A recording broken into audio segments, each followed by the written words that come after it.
Assalamualaikum warahmatullahi wabarakatuh. Kami dari Prodi D4 Teknik Telekomunikasi Nirkabel, jurusan Teknik Elektro, Politeknik Negeri Bandung, akan menjelaskan dan bereksperimen tentang elektrisasi dan magnetisasi. Sebelum itu, alangkah baiknya untuk kami bisa berkenalan terlebih dahulu. Nama saya Alvan Ardiansyah dengan NIM 241344037. Nama saya Muhammad Alamuluda dengan NIM 241344048. Perkenalkan, saya Selvi Nurhaliza dengan NIM 241344061. Perkenalkan, nama saya Georgiana Saron dengan NIM 241344041. Tonton videonya sampai habis ya.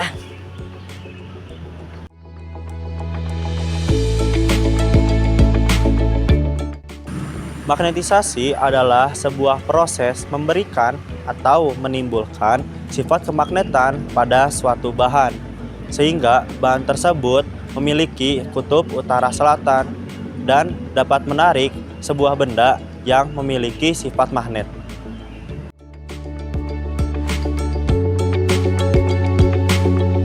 Medan magnetik adalah ruang di sekitar magnet yang ditimbulkan oleh gaya magnetik.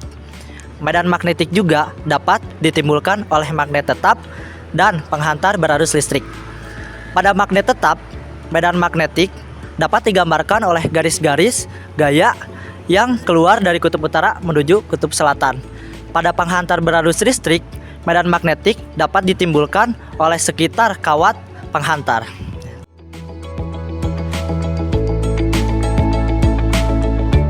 Induksi magnetik atau disebut juga kuat medan magnet merupakan besar medan magnetik yang ditimbulkan oleh kawat penghantar berarus listrik. Induksi magnetik disimbolkan dengan B kapital dan satuannya adalah Tesla.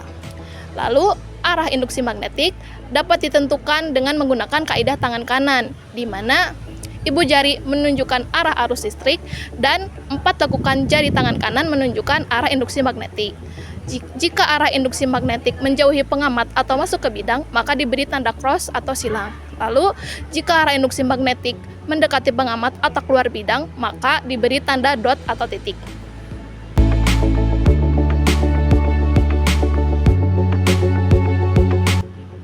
Kita sering dengar nih mengenai hukum Faraday. Nah, simpelnya gini, Faraday pernah bilang bahwa flux magnetik yang berubah, entah itu magnet yang digerakkan atau kumparan kawat yang digerak, maka di sekitar kawat akan menghasilkan arus listrik induksi. Nah, kuncinya itu terjadi karena perubahan flux magnetik yang lebih cepat, artinya arus listrik induksi magnetiknya lebih besar. Ketika perubahan flux magnetiknya lebih lambat, maka arus listrik induksi magnetiknya artinya lebih kecil. Ketika tidak ada perubahan sama sekali, artinya tidak ada aliran arus yang mengalir. Jadi, intinya adalah medan magnet yang berubah, maka akan menghasilkan medan listrik yang baru. Nah, medan listrik yang baru ini akan menghasilkan muatan-muatan elektron di sekitar kawat sehingga mendorong elektron tersebut menghasilkan arus listrik. Nah, inilah yang disebut elektrisasi induksi. Karena arus listrik ini muncul tanpa ada baterai, melainkan muncul karena perubahan medan magnet.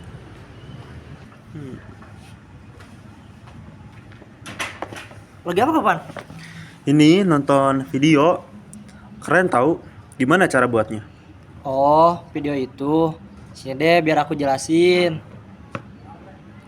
Tonton video penjelasannya.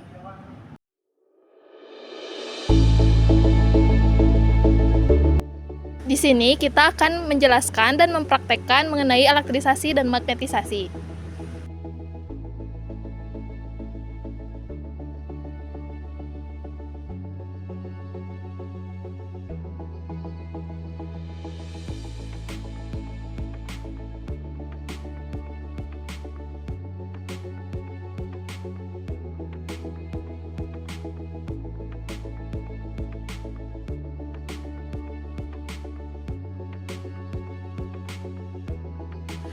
Kumparan kawat yang dihubungkan ke baterai dapat menjadi medan magnet karena arus listrik yang mengalir di dalam kumparan menimbulkan medan magnet.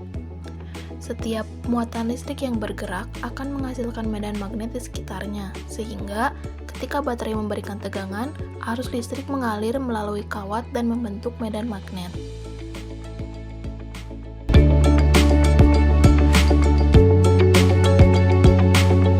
Selanjutnya, kita akan mengembangkan eksperimen pertama. Pertama-tama, kita akan membuat dua buah kumparan, di mana kumparan pertama dihubungkan langsung ke LED dan kumparan kedua dihubungkan ke baterai melalui sebuah resistor dan transistor 2N222. Pada kumparan kedua, ketika baterai memberikan arus ke kumparan melalui transistor, lilitan kawat tersebut mengalami magnetisasi. Di sini, transistor hanya berfungsi sebagai saklar elektronik yang mengatur kapan arus mengalir dan kapan berhenti. Setiap kali arus berubah, misalnya arus tiba-tiba mengalir atau tiba-tiba terputus, kekuatan magnet pada kumparan juga berubah secara mendadak. Jadi, yang terjadi di kumparan kedua bukan hanya menghasilkan medan magnet, tetapi juga menyebabkan perubahan medan magnet ketika arus berubah. Nah, perubahan medan magnet pada kumparan kedua inilah yang menjadi penyebab munculnya fenomena induksi elektromagnetik pada kumparan pertama. Ketika kumparan pertama didekatkan pada kumparan kedua, fluks magnet dari kumparan kedua akan melewati lilitan kumparan pertama. Pada saat medan magnetik kumparan kedua berubah, fluks magnet yang diterima kumparan pertama juga ikut berubah. Inilah inti fenomena induksi elektromagnetik, yaitu perubahan fluks magnet memunculkan tegangan pada kumparan yang berada dalam jalur fluks tersebut. Sesuai dengan hukum Faraday yang menyatakan bahwa besar tegangan yang muncul pada kumparan berbanding lurus dengan laju perubahan flux magnet. Artinya, semakin cepat perubahan medan magnet pada kumparan kedua, semakin besar tegangan yang akan terinduksi pada kumparan pertama. Karena transistor membuat arus berubah cukup tiba-tiba. Perubahan flux magnet yang terjadi juga cepat, sehingga kumparan pertama menghasilkan tegangan yang cukup untuk membuat LED menyala. Tegangan yang muncul pada kumparan pertama disebut dengan GGL induksi atau gaya gerak listrik induksi. Berikut adalah contoh soal. Sebuah kumparan terdiri dari 100 lilitan berada dalam medan magnet. Fluks magnetik berkurang secara teratur dari 5 kali 10 pangkat min 3 Weber menjadi 1 kali 10 pangkat min 3 Weber selama 2 sekon. Hitung gagal induksi rata-rata yang dihasilkan. Dari soal tersebut, maka diketahui jumlah lilitan adalah 100, perubahan fluks adalah 4 kali 10 pangkat min 3 Weber, dan perubahan waktu adalah 2 sekon. Berikut rumus yang digunakan adalah rumus hukum Faraday, yaitu epsilon sama dengan jumlah lilitan dikali perubahan flux magnetik per perubahan waktu.